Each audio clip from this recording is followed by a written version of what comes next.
નમસ્કાર દર્શક મિત્રો, ન્યૂઝ ફોર ઇન્ડિયામાં આપણું હાર્દિક સ્વાગત છે। હું છું એમાલી શાહ।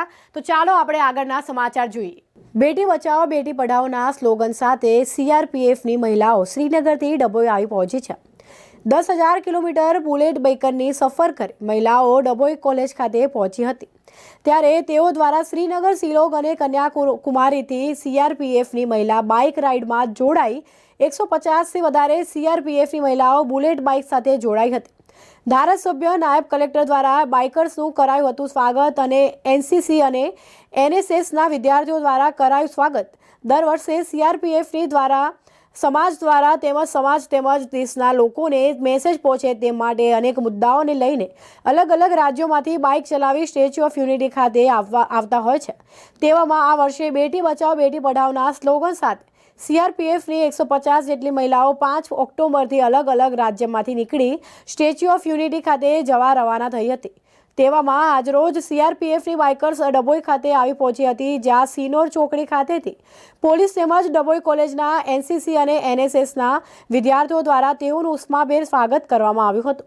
ત્યારબાદ ડભોઈ કોલેજ ખાતે ધારાસભ્ય શૈલેષભાઈ મહેતા તેમજ વડોદરા જિલ્લા કેળવણી મંડળના પ્રમુખ અને ગુજરાત ભાજપ પ્રદેશ સમિતિના સદસ્ય શશિકાંત પટેલ, ભાજપના અગ્રણી ભાવેશભાઈ પટેલ નડા, વડોદરા જિલ્લા મહામંત્રી બ્રિજે બ્રહ્મભટ્ટ તથા વડોદરા જિલ્લા પંચાયતના ઉપપ્રમુખ અશ્વિનભાઈ વકીલ, ડભોઈ નગરપાલિકા પ્રમુખ બિરેનભાઈ શાહ, એપીએમસીના ઉપપ્રમુખ દિલીપભાઈ પટેલ, મદદનીશ collector Yogesh Kapse, assistant commando Minakshiben Bhatt, મામલતદાર ડીવી ગામિત, તાલુકા વિકાસ અધિકારી પારસભાઈ પટેલ, એમડીએમ નાયબ મામલતદાર રૂપલબેન, ડભોઈના પીઆઈએસ જે વાઘેલા કોલેજના આચાર્ય, ભાજપના આગેવાનો, કાર્યકરો સહિતના હોદ્દેદારો દ્વારા તમામ અધિકારી તેમજ પદાધિકારીઓનું પુષ્પગુચ્છ અને મોમેન્ટો આપી સ્વાગત કરવામાં આવ્યું હતું।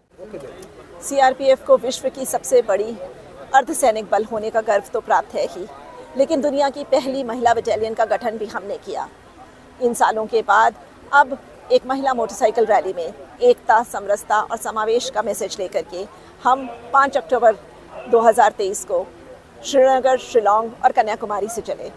10,000 किलोमीटर की यात्रा तय करके 15 राज्य और 2 केंद्र शासित प्रदेशों के बीच से गुजरते हुए हमारी 75 मोटरसाइकिल पर सवार 150 महिलाएं एकता नगर गुजरात जा रही हैं।